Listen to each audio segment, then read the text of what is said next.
The king of the polar bears lived among the icebergs in the far north country. He was old and monstrous big. He was wise and friendly to all who knew him. His body was thickly covered with long white hair that glistened like silver under the rays of the midnight sun.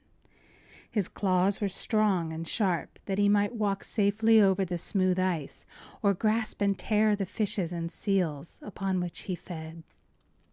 The seals were afraid when he drew near and tried to avoid him, but the gulls, both white and gray, loved him because he left the remnants of his feasts for them to devour. Often his subjects, the polar bears, came to him for advice when ill or in trouble, but they wisely kept away from his hunting grounds, lest they might interfere with his sport and arouse his anger. The wolves, who sometimes came as far north as the icebergs, whispered among themselves that the king of the polar bears was either a magician or under the protection of a powerful fairy, for no earthly thing seemed able to harm him, and he never failed to secure plenty of food, and he grew bigger and stronger day by day and year by year. Yet the time came when this monarch of the north met man, and his wisdom failed him. He came out of his cave among the icebergs one day and saw a boat moving through the strip of water which had been uncovered by the shifting of the summer ice. In the boat were men. The great bear had never seen such creatures before, and therefore advanced toward the boat, sniffing the strange scent with aroused curiosity, and wondering whether he might take them for friends or foes, food or carrion. When the king came near the water's edge, a man stood up in the boat and with a queer instrument made a loud bang. The polar bear felt a shock. His brain became numb. His thoughts deserted him. His great limbs shook and gave way beneath him, and his body fell heavily upon the hard ice. That was all he remembered for a time. When he awoke, he was smarting with pain on every inch of his huge bulk, for the men had cut away his hide with its glorious white hair and carried it with them to a distant ship. Above him circled thousands of his friends the gulls, wondering if their benefactor were really dead and it was proper to eat him.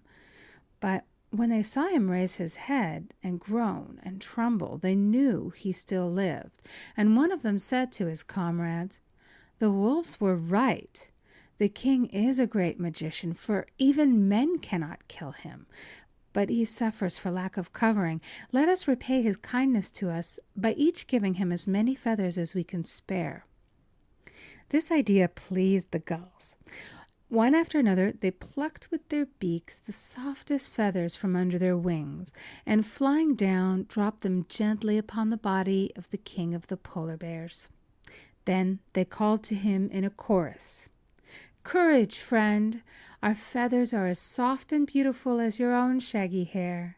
They will guard you from the cold winds and warm you while you sleep. Have courage, then, and live." And the king of the polar bears had courage to bear his pain, and lived, and was strong again. The feathers grew as they had grown upon the bodies of the birds, and covered him as his own hair had done. Mostly they were pure white in color, but some from the gray gulls gave his majesty a slightly mottled appearance.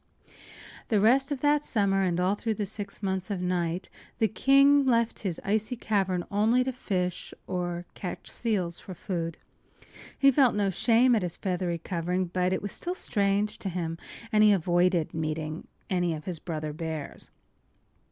During this period of retirement, he thought much of the men who had harmed him, and remembered the way that they had made the great bang, and he decided it was best to keep away from such fierce creatures. Thus he added to his store of wisdom. When the moon fell away from the sky, and the sun came to make the icebergs glitter with the gorgeous tintings of the rainbow, 2 of the polar bears arrived at the king's cavern to ask his advice about the hunting season. But when they saw his great body covered with feathers instead of hair, they began to laugh, and one said, "Our mighty king has become a bird." Who ever before heard of a feathered polar bear?" Then the king gave way to wrath. He advanced upon them with deep growls and stately tread, and with one blow of his monstrous paw stretched the mocker lifeless at his feet.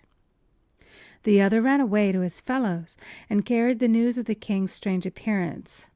The result was a meeting of all the polar bears upon a broad field of ice, where they talked gravely of the remarkable change that had come upon their monarch.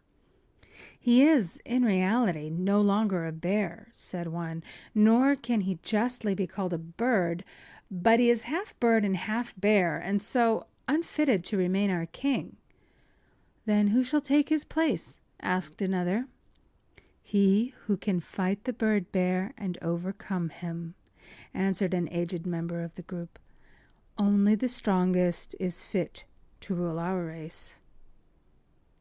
There was silence for a time, but at length a great bear moved to the front and said, "I will fight him. I, Wolf, the strongest of our race, and I will be king of the polar bears." The others nodded assent and dispatched a messenger to the king to say he must fight the great wolf and master him, or resign his sovereignty. "For a bear with feathers," added the messenger, "is no bear at all, and the king we obey must resemble the rest of us." "I wear feathers because it pleases me," growled the king. "Am I not a great magician?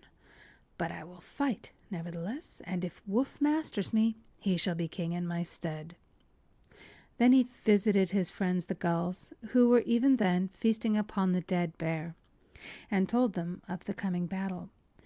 "I shall conquer," he said proudly, "yet my people are in the right, for only a hairy one like themselves can hope to command their obedience." The queen gull said, "I met an eagle yesterday which had made its escape from a big city of men, and the eagle told me that he had seen a monstrous polar bear skin thrown over the back of a carriage that rolled along the street. That skin must have been yours, O king, and if you wish, I will send 100 of my gulls to the city to bring it back to you." "Let them go," said the king gruffly, and the 100 gulls were soon flying rapidly southward. For 3 days they flew straight as an arrow until they came to scattered houses, to villages, and to cities. Then their search began. The gulls were brave and cunning and wise. Upon the 4th day they reached the great metropolis and hovered over the streets until a carriage rolled along with a great white bear robe thrown over the back seat. Then the birds swooped down, whole 100 of them, and seizing the skin in their beaks, flew quickly away. They were late. The king's great battle was upon the 7th day, and they must fly swiftly to reach the polar regions by that time. Meanwhile, the bird bear was preparing for his fight. He sharpened his claws in the small crevasses of the ice. He caught a seal and tested his big yellow teeth by crunching its bones between them. And the queen gull set her band to pluming the king bear's feathers until they lay smoothly upon his body. But every day they cast anxious glances into the southern sky, watching for the 100 gulls to bring back the king's own skin. The 7th day came, and all the polar bears in that region gathered around the king's cavern. Among them was Wolf, strong and confident of his success. "The bird bear's feathers will fly fast enough when I get my claws upon him," he boasted, and the others laughed and encouraged him. The king was disappointed at not having recovered his skin, but he resolved to fight bravely without it.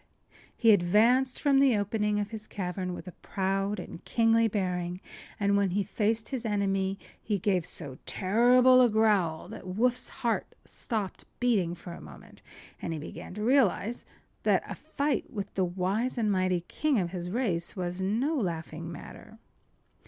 After exchanging 1 or 2 heavy blows with his foe, Wolf's courage returned, and he determined to dishearten his adversary by bluster. "Come nearer, bird bear," he cried. "Come nearer that I may pluck your plumage." The defiance filled the king with rage. He ruffled his feathers as a bird does, till he appeared to be twice his actual size.